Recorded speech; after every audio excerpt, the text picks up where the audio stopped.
আসসালামু আলাইকুম ভিউয়ার্স।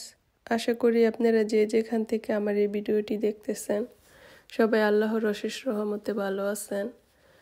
তো আমি প্রতিদিনের মতো আজকে আপনাদের সাথে আরেকটি ভিডিও নিয়ে আসলাম, যেহেতু শীতের দিন আর বৃষ্টির দিন দুইটা মিলিয়ে। তো আজকে আমি আপনাদের সাথে শেয়ার করব হাতে মাখা বউয়া ভাত, যেটা আর কি আমরা বলি। তো আমরা এই বউয়া ভাতটা হাতে মেখে আমি প্রায় সময় রান্না করে খাই। তো আমার কাছে হাতে মেখে খেতে এই বোয়া ভাতটা আর কি ভালো লাগে। শর্টকাটে আর কি তাড়াতাড়ি রান্না করে ফেলতে পারি। এটা দেশে যখন রান্না করে খাওয়া হইতো তখন এটা দেখতাম এই গাজরটা কোনো কোনো সময় দিত, কোনো কোনো সময় দিত না, কিন্তু শীতের দিনে এই খাবারটা বেশি খাওয়া হয়। তখন ফুলকপি আর আদা রসুন এরকম আর কি কাঁচা আদা দিয়ে বাগার দিয়ে তারপরে আর কি রান্না করে, কিন্তু আমি বাগার দিব না, এই জন্য আমি আদা রসুন ব্লেন্ডার করে এটা দিলাম, আর সাথে তেল দিলাম আর লবণ, আর অন্য কোনো হলুদ মরিচ ধনিয়া এগুলো কিচ্ছু দেব না। সাথে আমি কাঁচা মরিচ দিব, আবার অনেকে শুকনো মরিচ হাতে ফাঁকি করে তারপরে দেয়। তো আমি শুকনো মরিচটা দেব না, আমি এই কাঁচা মরিচ দিয়ে বাসমতি চাল দিয়ে এটা এখন রান্না করব।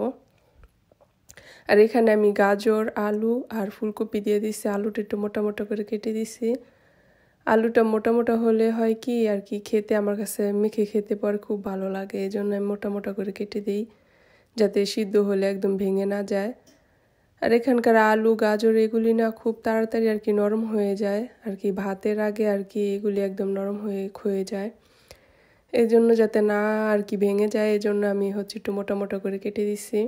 আর আমার এই খাবারটা আমার কাছে খুবই অনেক ভালো লাগে আর কি। তো যখন দেখা যায় যে আমার একা আজকে খেতে হবে, তখনই আমি একটু নরম নরম করে এই খাবারটা রান্না করে ফেলি। আর শীতের দিন যখন বৃষ্টি হয় তখন তো এই খাবারটার সাথে শুটকি ভর্তা আর দু একটা ভর্তা হলে তো আর কোনো কথাই নেই। তো আমি আজকে আবার একটু ভিন্ন করেই রান্না করব। এখন আমার রান্নাটা প্রায় শেষ, এখন আমি একটা ডিম সাথে দিয়ে দেব। তো ডিম দিলেও অনেক বেশি মজা হয়। তো ভাবলাম আজকে একটু ডিম দিয়ে আপনাদের সাথে শেয়ার করি, কারণ আমি এক এক সময় এটা এক একভাবে রান্না করে খাই, যখন আর কি যেভাবে মনে চায়, যাতে ডিমের পুষ্টিটাও সাথে থাকে। এটা কিন্তু খিচুড়িও না, আবার কি বলে এই সাদা খিচুড়িও না আর কি, যে মশলা দিয়ে যে খিচুড়িটা রান্না করে ওটা এটা বোয়া ভাতেই, কিন্তু আমি একটু সবজিটা আর ডিমটা এটা আর কি অ্যাড করলাম, আর একটু ধনেপাতা দিয়ে দিলাম ফ্রেশ ফ্রেশ, তাহলে অনেক বেশি খেতে মজা হবে। তো আমার রান্নাটা এখন পুরো কমপ্লিট করা হয়ে গেছে। এখন আমি এই যে লাস্ট বারের মতো একটু নাড়াচাড়া দিয়ে মিক্স করে নেব, যাতে করে সব কিছু সম্পূর্ণভাবে আর কি মিক্স হয়ে যায়। আর এখন এই যে দেখেন আমার রান্নাটা সম্পূর্ণ কি হয়ে গেছে। আর ধোয়ার জন্য আর কি একদম রান্নাটা পুরোপুরি আপনাদের সাথে শেয়ার করতে পারতেছিলাম না, এই জন্য আর কি দেখাইতে পারিনি। আর পানি তো একদমই কম লাগে রান্নাটা, সেটা তো দেখলেনি। আর এখন আমি হাতে মেখে দুইটা ভর্তা করে নিব। একটা যে শুকনো মরিচ, এটা পেঁয়াজ দিয়ে ধনেপাতা দিয়ে একটু ভর্তা করব। আর এই পাশে কাঁচা মরিচ কেটে রাখছি, কাঁচা মরিচ আর পেঁয়াজ দিয়ে আমি একটু আভোকাডো ভর্তা করব। যেহেতু হুটহাট খেতে ইচ্ছে করছে, এখন আর শুটকি ভর্তা করা আমার পক্ষে সম্ভব না, এজন্য ভাবলাম যে শুটকি ভর্তা করলে এগুলি বাছতে হবে, সিদ্ধ করতে হবে, ভাজতে হবে, ভর্তা করতে হবে, অনেক সময়ের প্রয়োজন। ততক্ষণ এগুলি খাওয়ার আর থাকবে না, ইন্টারেস্ট থাকবে না, এই জন্য আর কি হাতে মেখে এটা করে নিলাম, যেটা আর কি কাছাকাছি আছে এই জন্য। আর অন্য কোনো ভর্তা করতেও আর ইচ্ছা করেনি, যেহেতু একা খাবো, আবার কারোর সাথে নিয়ে যদি খেতাম তাহলে আবার অনেক পদের ভর্তা করতাম। এই জন্য আর কি শর্টকাটে যতটুকু হয় ততটুকুই করে নিলাম। আর আমার এই বোয়া ভাতটা খেতে হলে আমার ভর্তাও প্রয়োজন হয় না, আমার শুধু মনে হয় এরকম শুধু শুধু আর কি খালি খালি খেতে আমার কাছে অনেক বেশি ভালো লাগে, যে ভর্তা অন্য কোনো কিছু আমার কাছে প্রয়োজন হয় না। তারপর আর কি এতটুকু একটু করে নিলাম। আর এখন আমি হাতে মেখে যে আভোকাডো ভর্তাটা করব। যারা বাহিরের দেশে আছেন তারা অবশ্যই ট্রাই করে দেখবেন, হাতে মেখে আভোকাডো ভর্তাটা অনেক বেশি মজা হয়। এটা আমিও একজনের কাছ থেকে খাওয়া শিখছি, কিন্তু তারপর থেকে বুঝতে পারি যে এটার ভর্তা কতটা মজা হয়। যেহেতু দেশে এই ফলটা অ্যাভেলেবেল না, তাই বাংলাদেশের কথা বললাম না, যেহেতু বিদেশে এই ফলটা সব দেশে অ্যাভেলেবেল। তো চাইলে কেউ একটা ফলের অর্ধেক ভর্তা করে খেয়ে দেখতে পারেন যে কতটা মজা হয়। পেঁয়াজ কাঁচামরিচ আর ধনেপাতা দিয়ে একটু সরিষার তেল দিয়ে ভর্তাটা একদিন একটু খেয়ে ট্রাই করে দেখবেন। ফল ভালো না লাগলে কি হবে, কিন্তু ভর্তাটা কিন্তু অনেক মজা হয়।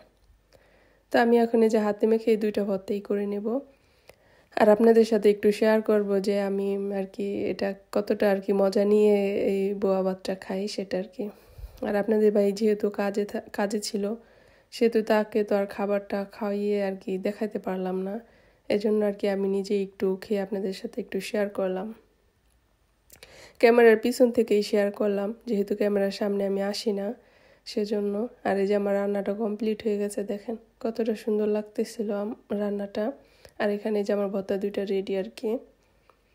তো এখন আমি যে প্লেটে বেড়ে নেব, যতটুকু আর কি খাবো অতটুকু বেড়ে নেব আর আপনাদের সাথে আর কি শেয়ার করব।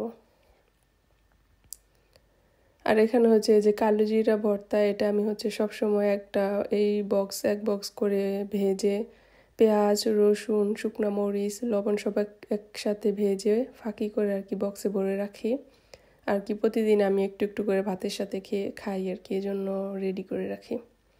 আর এখানে আমি যে 3 পদের ভর্তাটা একটু একটু করে নিয়ে নিলাম আপনাদের সাথে খেয়ে শেয়ার করার জন্য। তো খেতে যে বসছি সেটা ভুলে গেছি ক্যামেরা অন করতে। পরে অর্ধেক খাওয়া হয়েছে, তারপর আর কি মনে হচ্ছিল যে আপনাদের সাথে তো শেয়ার করা হয়নি। তো আমার এই ভিডিওটা এ পর্যন্ত যারা দেখছেন তারা অবশ্যই মনে করে একটা লাইক দিয়ে দিবেন, আর আমাকে কমেন্ট করে জানাবেন আমার রান্নাটা কেমন হয়েছে। আর আপনাদের সবার প্রতি অনেক বেশি বেশি ভালোবাসা রইল, আমাকে এত ভালোবাসা দিয়ে সাপোর্ট দিয়ে এতখানি আগিয়ে দেওয়ার জন্য। আর সামনেও আর অনেক বেশি আশা করি আপনাদের কাছ থেকে ভালোবাসা পাবো। আর সবাইকে অসংখ্য অসংখ্য ধন্যবাদ, নতুন পুরাতন যারা আছেন সবার প্রতি অনেক বেশি কৃতজ্ঞ।